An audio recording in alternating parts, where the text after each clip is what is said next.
ये जो धरना चल रहा है उसका ये रीज़न भी हो सकता है, जो इलेक्शंस आने वाले हैं उसमें कई लोग अपनी राजनीति चमकाना चाहते हैं, ऐसा भी हो सकता है। पहले भी बैन कर दिया था मैंने। खट्टर साहब को कहा था कि गैर कानूनी ऑर्डर है, खट्टर साहब तेरी फजीयत हो जाएगी, 24 घंटे में मैं इस तेरे ऑर्डर को हाई कोर्ट से उड़ा दूंगा। और मैंने खुद ही बहस करके उस ऑर्डर को निरस्त कराया। काम जो है आश्वासन से नहीं चलता पत्रकार महोदय। वो जिन्होंने लड्डू खुआए हैं, विधायक जी पर्ची ले लेगा उनसे।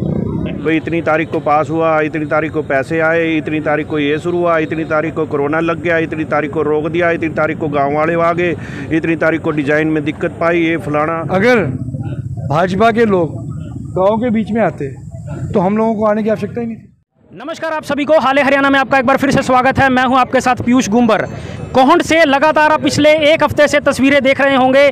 गांव वासियों ने धरना दिया हुआ है। कारण आप सब लोगों को पता ही होगा, जो फ्लाईओवर बनाया जा रहा था, जो रेलवे क्रॉसिंग को पार करके असंध की तरफ जाना था, वो करीब 2.5-3 साल से शुरू हुआ कार्य बीच में कहीं ना कहीं अधर में ही लटका हुआ है, जिससे गाँववासी तंग आ चुके। तंग आकर इन्होंने अब धरना दिया।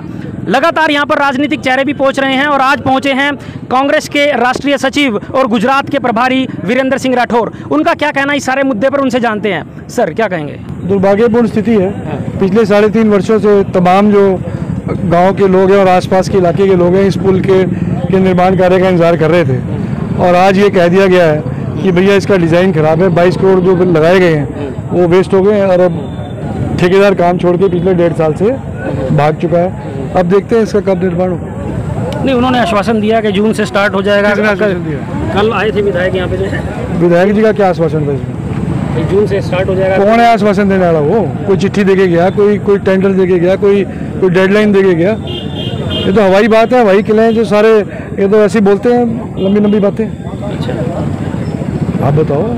तो आप क्या मानते हैं ये जो इसमें डिले हो रहा है, जो कल ये रीज़न बताया गया कि जो डिज़ाइन गलत हो गया, या कोई और भी कारण हो सकता है? डिले कोरोना का भी कहीं ना कहीं जिक्र आया इसमें। देखो, भ्रष्टाचारी सरकार है, ठेकेदार काम करना ही नहीं चाहते इस सरकार के अंदर। अच्छा, ठीक है कि नहीं? अब कारण क्या है ये तो जांच के विषय है, पर अगर आप घरोंडा का कोई भी पुल देख लें, ये तो कोहंड की बात है। फुरलक पुल के ऊपर ऐसी स्थिति है, लगातार बारिशों में पानी बढ़ जाता है 5-5 फुट, कोई निकासी का इंतजाम नहीं है। हसनपुर में पुल बनाया गया, 2 साल 2.5 साल वहाँ काम रुका रहा, उसके बाद वो पुल शुरू हुआ। आज आप हालत देख लो हसनपुर वाले पुल की भी। तो ठेकेदार जो है वो काम छोड़कर क्यों भागते हैं? वो काम पूरा क्यों नहीं करते? वो इसलिए नहीं करते कि कहीं ना कहीं सरकार की नीयत ईमानदारी से काम करवाने की नहीं है। गांव के ही कुछ लोग जो हैं सत्ता पक्ष की तरफ भी हैं, समर्थन कर रहे हैं कि हाँ जल्द से जल्द शुरू हो जाएगा, अच्छी बात है। तो आप क्या मानते हैं, आने वाले जो इलेक्शंस हैं वो कहीं ना कहीं ये सारा जो धरना चल रहा है उसका ये रीज़न भी हो सकता है, जो इलेक्शंस आने वाले हैं उसमें कई लोग अपनी राजनीति चमकाना चाहते हैं, ऐसा भी हो सकता है? देखिए, यहाँ पे तकरीबन सारे गाँव ने बीजेपी को वोट दी है, यहाँ कोई वो नहीं है, ठीक है कि नहीं? और यहाँ कोई राजनीति की बात भी नहीं है। और ये प्रश्न का जवाब मैंने दिया है। आपने लड्डू बांटने की बात करी, भाई विधायक जी को जिन्होंने लड्डू खुआए हैं, विधायक जी पर्ची ले लेगा उनसे। भाई अगर वो लड्डू खा के खुश है, जिन लोगों ने खुआए हैं, पर्ची उन्हीं से ले लेगा। बाकी तो गांव कोहंड के लोग यहाँ बैठे, सारे बुजुर्ग, उनके बीच में तो कोई नहीं आया सरकार का नुमाइंदा। ये आश्वासन तो सरकार के चुने हुए नुमाइंदों को, अगर भाजपा के लोग गांव के बीच में आते तो हम लोगों को आने की आवश्यकता ही नहीं थी। क्यों हम और मित्तल साहब बैठते? भाई सरकार ने काम करना है, सरकार आके आश्वासन देती तो लोग मानते। हम इसलिए आए हैं कि गांव में विजिट करने के बाद भी आप धरना स्थल पे नहीं जा रहे। क्यों नहीं जा रहे? आपको समझना होगा कि 44 डिग्री टेम्परेचर के अंदर हमारे गांव के 70 साल के बुजुर्ग, 80 साल के बुजुर्ग, 10 साल का बच्चा भी वहाँ बैठा है, और वो अच्छे घरों के लोग हैं, सड़क पर दरी बिछा करके बैठे हैं। कोई पीड़ा है, कोई दर्द है। ये कहाँ का अहंकार है? अहंकार तो बहुत बड़े बड़े लोगों का था, सबका अहंकार यही टूट गया।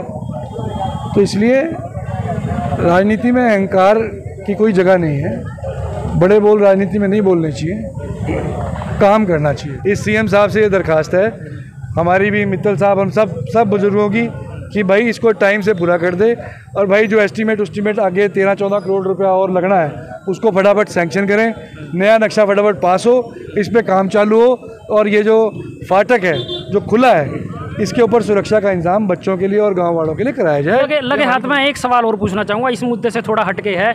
अभी धीरे धीरे फिर धुआं कहीं ना कहीं उठ रहा है सोशल मीडिया को बैन करने को लेकर। 2 साल पहले भी हुआ था, उसमें कहीं ना कहीं आपकी भूमिका रही थी। मेरी चुनौती है, पहले भी खट्टर साहब ने बैन किया था, मैंने चैलेंज करके खट्टर साहब के उस ऑर्डर को खुद बहस करके हाई कोर्ट से निरस्त कराया था, और अब फिर चैलेंज है।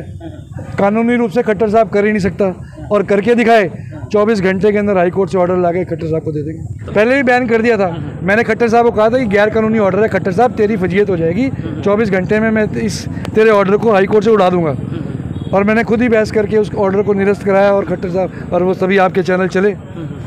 अब दोबारा ऐसा कोई हिमाकत करेंगे तो हम सब साथी आपके साथ हैं, फिर हाई कोर्ट में लड़ाई, हमें किसी को फीस थोड़ी देनी है, खुद लड़ेंगे जाकर। तो हमारे साथ और भी गांववासी हैं यहाँ पर, जो जिला परिषद के चेयरमैन रहे हैं अशोक मित्तल, उन जो लगातार जो है धरने पर बने हुए हैं, उनसे भी हम जानते हैं।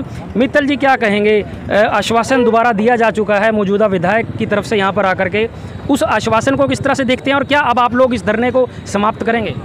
ऐसा है, पहली बात तो काम जो है आश्वासन से नहीं चलता पत्रकार महोदय, काम चलता है लिखित में, मौखिक रूप से कोई काम नहीं चलता। विधायक जी कल आए थे, मैं तो बाहर था कल।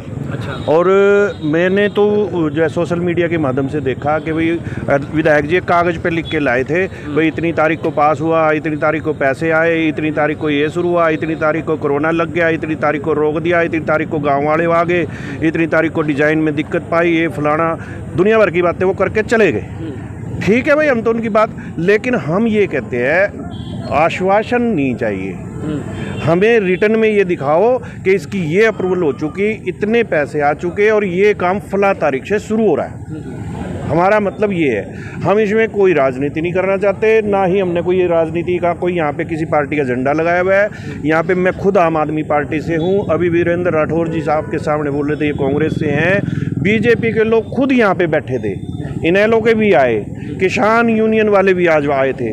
अब ये जो है ना, और भी मैं आपको बता दूं, जो प्रदेश के पहले मुखिया रह चुके हैं वो भी आने वाले हैं, नरेंद्र सांगवान जी भी आए, अनिल राणा जी भी आए, जयपाल, सभी लोग आए।